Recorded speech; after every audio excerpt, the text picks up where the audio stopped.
Eh bien bonjour à tous, on se retrouve pour une petite vidéo sur Clash of Clans sur mon compte principal pour un petit tuto sur comment bien utiliser les sorts. On a tendance à les négliger mais c'est l'un des éléments les plus importants quand on veut faire une attaque réussite. Tout simplement je vais vous montrer un petit gameplay. Voilà, c'est une défense que j'ai plutôt bien réussi. Mais regardez, il a pas très bien su gérer ses sorts en fait. Regardez, déjà, il envoie les géants avant les sorts qu'il est censé utiliser.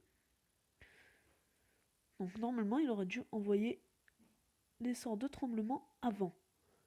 Pourquoi? Et surtout pas à cet endroit, il aurait dû les envoyer par là, à vrai dire. Hop. Et puis ici, il a mis des sorts de poison très bien placés.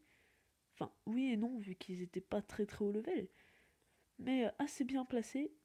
Pourquoi? Parce que quand mes troupes sont sorties, elles se sont directement dirigées par là. Et elles ont suivi vraiment les deux sorts. Donc bon, là ça va, mais les sorts de tremblement étaient très mal gérés. Et regardez, ça touche même ma reine, hein. Vous voyez qu'elle est orange et... Enfin non, elle perd pas vraiment de la vie, mais elle est orange, quoi.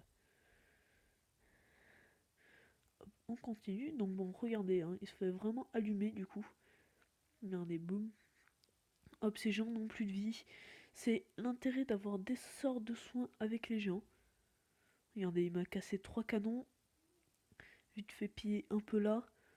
Là, il a même pas cassé l'hôtel de ville. Donc bon, pour vous dire, c'est vraiment...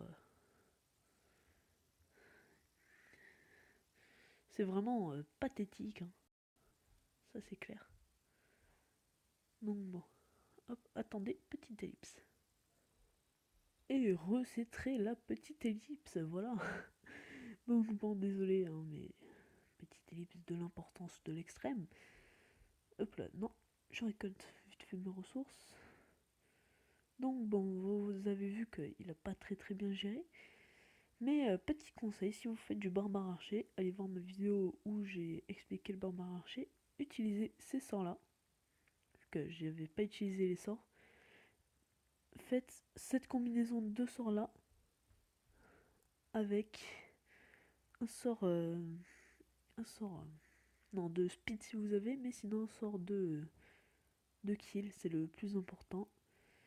Pourquoi? Alors ce qu'il faudra faire, les sorts de soins les utiliser pour les barbares et les sorts de rage pour les archers, parce qu'un groupe de 50 archers sort de rage, ça fait vachement mal. Vous avez 50 des archers qui sont assez groupés, qui sont sur une petite zone. Vous mettez le sort de rage, ils vont tout rafler, surtout s'il y a la reine à côté avec le roi. Oui, c'est bon. C'est bon. Hop. Voilà. Il voulait juste passer dans la vidéo. Donc vous êtes passé. Voilà. Bon, bref. Donc bon, vous utilisez ça et le sort de kill, quoi.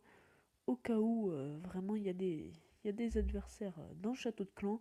Vous envoyez les deux sur une bonne traînée, pile à l'endroit où vous pouvez prévoir un peu où est-ce qu'ils allaient. Comme sur les barbares dans cette vidéo, comme il a fait lui. Mais, euh, mais voilà, vous faites exactement la même chose. Et après, pour d'autres attaques, ça sera à venir. Mais par exemple, pour les ballons, il vous faut 4 sorts de rage et un sort de speed. Ou un sort de kill. Bon, on va les appeler comme ça, je sais pas comment ça s'appelle. Attends, là, ça me dit pas. Sort d'empoisonnement, voilà. Ils comprennent pas trop. C'est compliqué cette histoire. Et après, pareil, géant, vous faites ça. Non, pardon. Je vais y arriver. Ça, c'est pour les géants. Et ensuite, quand vous faites du full archer, pas besoin de sort, vu que le full archer, c'est juste pour farmer quelques ressources et 2-3 trophées vite fait en attaquant les hôtels de ville qui sont dehors en mode à la lâche. Pas du tout comme je fais quand je gagne des trophées. Non, hein, c'est pas vrai. Ta gueule. Bref, donc bon voilà. Et après, toujours dans le château de clan, pas un dragon, mais quand vous faites du barbare archer, toujours avoir des sosos. Donc très important au cas où il y a un roi de la dissidence, ou balancez le château de clan, les sorciers vont le défoncer. Bon, la reine des archers, c'est un peu plus compliqué, mais vous allez voir. Vous allez voir, ça va être très vite avec 5 sorciers 6. La reine va pas faire long feu. Hein. Hop, 5 petites boules de feu. Et c'est bon, il n'y a plus personne. Donc bon. Après aussi, utilisez bien votre roi et votre reine. Du moins quand ils ont les capacités. Pourquoi? Parce que le roi, faut le mettre dans le tas avec tous les barbares. Parce qu'avec sa capacité, augmentation des dégâts 56. Regardez, hein, tous les stats qu'il a, il invoque 6 barbares en plus. Et en plus, tous les barbares qui sont autour, augmentation de vitesse, plus de santé. Enfin, plus de santé, ça c'est pour le roi. Augmentation des dégâts, c'est pour les barbares. C'est vraiment pété quoi. Et pareil la reine, sauf que elle c'est avec des archers. Mais elle devient invisible. Elle fait 18 fois plus de dégâts. Elle invoque des archers. Bref, voilà. Donc bon, c'est vraiment efficace. Mais le roi avec tous les barbares, un sort de rage, un sort de soin, avec les archers derrière, hein, le sort de rage, vous pétez le village. Du genre, vraiment. Là, vous attaquez là, en 30 secondes, vous êtes au milieu. En haut. Si jamais vous gérez très bien vos sorts, que vous avez tout bien placé, le roi déclenché son sort au bon moment, si l'hôtel est au milieu, vous l'avez pété en moins de 30 secondes. C'est vraiment pété. J'ai pas de gameplay, mais si j'ai un gameplay, je vous le proposerai. Mais bon, moi sur ce, je vais vous dire à la prochaine. Oui, c'est déjà la fin de la vidéo, ça passe vite. Hein, je suis d'accord. Donc bon, moi je vous dis à la prochaine. Abonne-toi, partage, like, commente, fais ce que tu veux. Et bon, allez, peace.